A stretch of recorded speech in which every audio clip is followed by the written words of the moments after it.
নির্বাচনী প্রচারণা শুরুর প্রথম দিনেই জামায়াত প্রমাণ করেছে তারা বড় মাঠের বিশ্বমানের player. Reuters, Al Jazeera, Washington Post সহ পৃথিবীর সবচেয়ে বড় গণমাধ্যমগুলো বলছে ক্ষমতায় আসতে যাচ্ছে জামায়াত। সেজন্য আমেরিকা, ইউরোপ সহ আন্তর্জাতিক মহল জামায়াতকে কাছে টানতে চাইছে। অভাবনীয় ভাবে রাজনীতির ময়দানে রীতিমতো উত্তাপ ছড়াচ্ছে। নেতিবাচক নয়, ইতিবাচক অর্থে রাজনীতি জমে উঠেছে।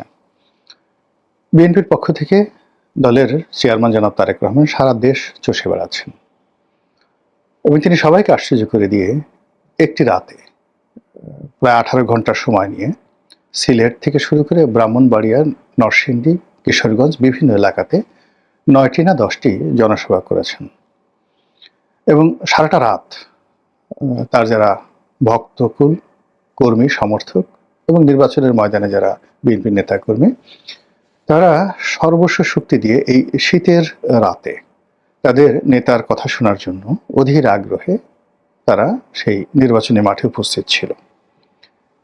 অন্যদিকে তার প্রতিপক্ষ ডক্টর শফিকুর রহমান, জামাতের আমির, তিনিও তার নেতাকর্মীদেরকে নিয়ে সারা বাংলাদেশ চষে বেড়াচ্ছেন। তারেক রহমান যা কিছু করছেন, পাল্লা দিয়ে তিনি তা কিছু করার চেষ্টা করছেন এবং রেটিংয়ে যেন তিনি আরও বেশি তারুণ্য প্রকাশ করতে পারে সে প্রাণান্ত চেষ্টা জনাব শফিক করে যাচ্ছেন। আবার অন্যদিকে জনাব শফিক যে কাজগুলো করছেন সেটাও কিন্তু তারেক রহমান সাহেব এবং তার যারা টিম রয়েছেন তারা নোটিশ করছেন যে জামাতের কোন কোন বিষয়গুলো উত্তর দেওয়া দরকার, কোন কোন বিষয়গুলো অনুসরণ করা দরকার এবং কোন কোন বিষয়গুলো পরিহার করা দরকার। তো এই অবস্থার মধ্যে সমালোচনা হচ্ছে, আলোচনা হচ্ছে, কিন্তু সবকিছুর ঊর্ধ্বে না নির্বাচনটা ভীষণভাবে জমে গেছে এবং এই যে নির্বাচন জমে গেছে, নির্বাচন জমে যাওয়ার ফলে যারা বলছিলেন যে নির্বাচন হবে না তাদের একটা বিরাট অংশ রীতিমতো অপমানিত। আমি নিজেও যেহেতু সন্দিহান ছিলাম, কিন্তু আমি আসলে অপমানিত নই। এর কারণ হলো আমি যে সন্দেহ প্রকাশ করেছিলাম সেটা এই কারণে যে নির্বাচন অনুষ্ঠানের জন্য যে একটা ভালো পরিবেশ, প্রতিবেশ, আইন শৃঙ্খলা দরকার সেটা এখনো নেই। কিন্তু যেটা অদ্ভুতভাবে ঘটে গেছে সেটা হলো জনগণ রেসপন্ড করেছে এই নির্বাচনে। আর জনগণ যদি রেসপন্ড করে তাহলে সেক্ষেত্রে আইন শৃঙ্খলা না থাকলেও হয়। আমাদের যেটা শঙ্কা ছিল যে এই অবস্থাতে জনগণ রেসপন্ড করবে না, তো জনগণ রেসপন্ড করছে। এই রেসপন্ড কতদিন থাকে বা কী অবস্থায় থাকে, পরিস্থিতি যদি পাল্টে যায় সেটা অন্য কথা, কিন্তু আজকের দিন পর্যন্ত যা কিছু ঘটছে নির্বাচনের পক্ষে আমার কাছে এগুলো সবই ইতিবাচক বলেই মনে হচ্ছে। কিন্তু সেই ইতিবাচকতার দিকে আবার মানুষকে এই যে হঠাৎ করে যে প্রলুব্ধ করছে, নির্বাচনের ময়দান উত্তেজিত করছে, কারণটা কি? কারণটা হলো যে আমাদের দেশে নির্বাচনটিকে সবাই সবচেয়ে বড় বিনোদন মনে করে। অলমোস্ট একটা ঈদের মতো উৎসব তারা 1 মাস ব্যাপী উদযাপন করে। আমাদের দেশে ঈদের দিন 3-4 ঘন্টা সকালবেলা নামাজ পড়া থেকে শুরু করে খাওয়া দাওয়া, এরপর বিকেলে সবাই একটা ঘুম দিয়ে ঈদ শেষ। কোরবানির যে ঈদটি হয় সে একই অবস্থা, গরু কেনা, গরু লালন পালন করা, এরকম 3-4 দিন সবাইকে ব্যস্ত থাকে। তারপরে নামাজ পড়ে গরু জবাই করার পরেই বিকেলবেলা অলসতা চলে আসে। 1 দিন 2 দিন গরুর মাংস খাওয়া হয়, খাসির মাংস খাওয়া হয়, তারপরে সব চুপচাপ। কিন্তু নির্বাচনের ময়দানে গরুর লাগে না, ছাগল লাগে না, কোনো নতুন পোশাক লাগে না। একটু বিড়ি, একটু চা সিগারেট, একটু হুন্ডাই করে ঘোরাফেরা, রাত্রি জেগে জেগে মিছিল করা, এই জিনিসগুলো মানুষের শরীরে উৎসবের আমেজ ধরিয়ে দেয়, উৎসবের আগুনের ঝড় তুলে। এবং আমি আমার নির্বাচনী এলাকাতে দেখলাম যে বিভিন্ন ছোট ছোট গ্রামে, গ্রাম্য বাজারে যে মিছিল হচ্ছে, মিটিং হচ্ছে, তাতে কোনো মানুষ ঘরে বসে নেই। অন্য এলাকায় কি হলো আমি বলতে পারবো না, কিন্তু আমার গলা চিপে 10 মিনিটে কি আওয়ামী লীগ, কি বিএনপি, কি জামাত, কেউ কিন্তু ঘরের মধ্যে বসে নেই। গভীর রাত পর্যন্ত, রাত্রি 1টা-1:30 পর্যন্ত শত শত হাজার হাজার মানুষ, যে বাজারে সাধারণত 20-25 জন মানুষ থাকে অন্যান্য সময়টিতে, সেই বাজারেও এখন 300-400 লোক জটলা করে নির্বাচন নিয়ে বিভিন্ন প্রার্থী, কোন প্রার্থীর পক্ষে নির্বাচন করলে ভালো হবে, কোন প্রার্থী ভালো হবে, এগুলো নিয়ে সারাক্ষণ কুটনামি। এবং এগুলো খুব পছন্দ করেন বাংলাদেশের মানুষ। আমাদের দেশে বলে না জারি সারি বিচার গান, তো এই বিচার গান বাঙালির খুব প্রিয়। তারা সেখানে বসে খুব চুলচেরা বিচার করে, বিশ্লেষণ করে, প্রতিপক্ষের সমালোচনা করে, শরীয়ত নিয়ে আলোচনা করে, মারেফত নিয়ে আলোচনা করে। এবং শরীয়ত মারেফত আলোচনা করতে গিয়ে মানে সেই ফেরেশতা, আল্লাহ, রাসূল ঠাসুল বিভিন্ন বিষয় নিয়ে এমন সব গল্প মানে ফেদে বসে। তো এটা আগে মানুষ খুব মজা করে শুনতো। এখন তো দেখেন এরকম একটা গল্প বলতে গিয়ে এক এরকম বাউল শিল্পী এখন রীতিমতো জেলে। তো এটা আমাদের একটা অভ্যাস। তো সেটাই এখন নির্বাচনের মাঠে চলছে। কে এমপি হলে ভালো হবে, কে এমপি হলে মন্ত্রী হবেন, কে মন্ত্রী হলে দেশের উন্নয়ন হবে, কার সঙ্গে কার কত ভালো সম্পর্ক, কার বংশ কি, মর্যাদা কি, এই জিনিসগুলো নিয়ে ভীষণ রকম আলাপ আলোচনা হচ্ছে। আর এই আলাপ আলোচনা করতে গিয়ে যে সকল কূটনামি হচ্ছে, প্রতিপক্ষকে ঘায়েল করার জন্য যে ধরনের হুমকি ধামকি হচ্ছে, কথাবার্তা বলা হচ্ছে, এগুলো মানুষ ভীষণ রকম যাকে বলা হয় উপভোগ করছে এবং এগুলো মানুষ পছন্দ করে। আমাদের দেশে নির্বাচনের এটা একটা ট্রেন্ড। তো সেই দিক থেকে গ্রাম অঞ্চলের প্রত্যেকটি পরতে পরতে, ইউনিয়নে, ওয়ার্ডে, শহরে, বন্দরে, গ্রামে, গঞ্জে যা কিছু হচ্ছে তা ছাপিয়ে বড় দুজন নেতা, সেটা হলো জামাতের আমির আর বিএনপির চেয়ারম্যান, দুজন পরস্পরকে লক্ষ্য করে বা এই দুজন তাদের প্রতিপক্ষ মানে বিএনপি জামাতকে লক্ষ্য করে, জামাত বিএনপিকে লক্ষ্য করে যে সকল কথাবার্তা বলছেন, সে সকল কথাবার্তা কিন্তু মানুষকে ভীষণ রকম আনন্দ দিচ্ছে, ভীষণ রকম আনন্দ দিচ্ছে এবং ইতিমধ্যে কয়েকটি বেশ মজাদার কথাবার্তা রীতিমতো ন্যারেটিভ আকারে চালু হয়ে গেছে। আর আমাদের সমাজে যুবকরা, তরুণরা যারা সাপোর্টার রয়েছেন, এখন ইদানিং এআই থেকে শুরু করে বিভিন্ন প্রযুক্তিতে এতটা আধুনিকতা তারা অর্জন করেছেন যে কোনো একটা নেতার কোনো একটা বক্তব্য দেওয়ার সঙ্গে সঙ্গে তারা এআই দিয়ে একটা ভিডিও তৈরি করে ফেলে, একটা অডিও ফুটেজ তৈরি করে ফেলে, একটা ন্যারেটিভ তৈরি করে ফেলে এবং এগুলো নিয়ে আবার যারা অবসর সময় মাঠে যেতে পারেন না, ফেসবুকে বসে বসে সারাক্ষণ ব্যস্ত থাকেন। এর মধ্যে জামাতের আমির, তিনি বয়স্ক মানুষ, মুরব্বী মানুষ, তো তিনি প্রতিপক্ষকে বলার চেষ্টা করছেন তারা বসন্তের কোকিল। তো বসন্তের কোকিল যে বসন্ত আসলে যেভাবে ডাকে, কু কু করে ডাকে, তো তিনি তার ওই পবিত্র জবান দিয়ে তিনি কু কু কু শব্দটা বলছেন, এটা লোকজন ভারী মজা পেয়েছেন। তো তিনি এই কথা দ্বারা যেটা বোঝার চেষ্টা করেছেন, তারেক রহমান সাহেবকে টিপ্পনি কেটেছেন যে দেশে যখন বর্ষাকাল গেছে, মানে খারাপ সময় গেছে রাজনীতির, তখন তো তিনি লন্ডনে বসে থেকেছেন, বিপদের দিনে আসেননি, জামাতের আমিরের মতো জেলে যাননি, জামাতের আমিরের মতো কষ্ট করেননি। এখন নির্বাচনের মরশুম এসছে, ক্ষমতায় যাওয়ার একটা সুযোগ তৈরি হয়েছে, জোয়ার আসছে, আর সেই জোয়ারে পাল তোলার জন্য, হাল ধরার জন্য তিনি বাংলাদেশে এসেছেন।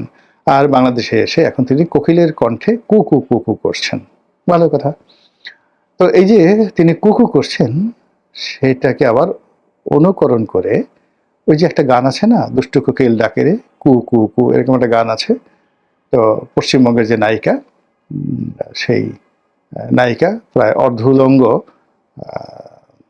পোশাক আশাক পরে তার যে নিতম্ব এবং উরুসন্ধি এগুলো প্রদর্শনের জন্য সে বিভিন্ন রকম অঙ্গভঙ্গি করে যে নাচ করেছেন ওই দুষ্টু কোকিলের এই গানটি গেয়ে।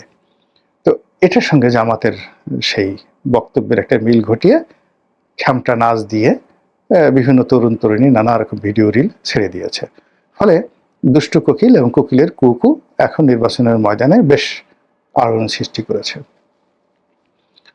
অন্যদিকে জনাব তারেক রহমান সাহেব, তিনিও নানা রকম ন্যারেটিভ তৈরি করে ফেলেছেন। এর মধ্যে একটা ন্যারেটিভ তিনি যেটা বলার চেষ্টা করেছেন সেটা হলো জামাতের যারা লোকজন জান্নাতের টিকিট বিক্রি করার জন্য প্রচার চালিয়েছে বলে বিএনপি লোক অভিযোগ করে, ওটাকে তিনি কটাক্ষ করে নির্বাচনের ময়দানে ঠিক অভিনব কায়দায়, যেটা আগে কখনো হয়নি, শেখ হাসিনা, খালেদা জিয়া, এরশাদ সাহেব ইতিপূর্বে যারা প্রচার করেছেন তারা কাজ করেনি, তিনি তার সেই নির্বাচনের স্টেজটি বা মঞ্চটি এটিকে অনেকটা সেই যাকে বলা হয় কি বলবো, মানে বিচার গানের মতো, কবি গানের মতো, বা সেই একটা ব্যতিক্রম, মানে যেখানে জনগণের সঙ্গে তার একটা ডাইরেক্ট ইন্টারাকশন। নর্মালি নেতা যখন বক্তব্য দেয় আমাদের দেশে, তিনি এক নাগারে বলে যান, জনগণ তালি দেয়, এই। কিন্তু ইদানিং যে ট্রেন্ডটা শুরু হয়েছে, নেতা কথা বলেন, পেছনে 10-12 জন লোক দাঁড়িয়ে থাকে,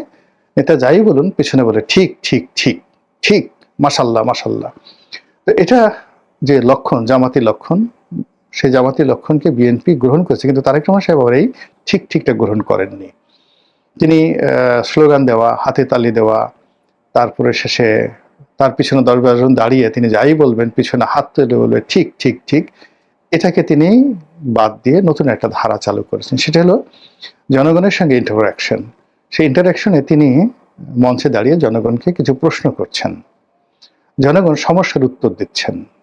আচ্ছা, আবার তিনি জনগণকে প্রশ্ন করার জন্য কাউকে কাউকে মঞ্চে ডেকে আনছেন ভেরি স্মার্টলি, এবং এটা বাংলাদেশের রাজনীতি একেবারে নতুন। এটা ভালো মন্দ, সফলতা ব্যর্থতা পরে দেখা যাবে, কিন্তু এই মুহূর্তে এটি নিদারুণভাবে তোলপাড় শুরু করেছে। তো এইভাবে তিনি মঞ্চে ডেকে আনেন, অনেকের কথা শুনেন, তার অভাব শুনেন, অভিযোগ শুনেন, এবং ইনস্ট্যান্টলি তিনি তার সিদ্ধান্ত দিয়ে দেন।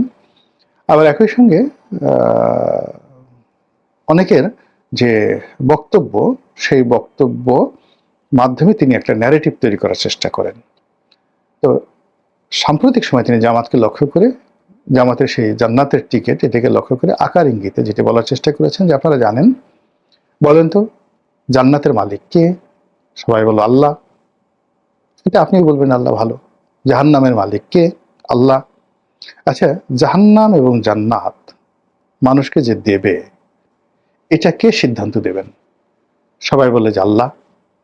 আচ্ছা, যদি এই যে আল্লাহর যে সম্পদ, আল্লাহর যে এখতিয়ার, আল্লাহর যে মালিকানা, এটা যখন কোনো বান্দা এই কাজগুলো করে তখন তাকে কি বলা হয়? লোকজন বলে সেটা গেলে শিরক বলা হয়, অংশীদারিত্ব।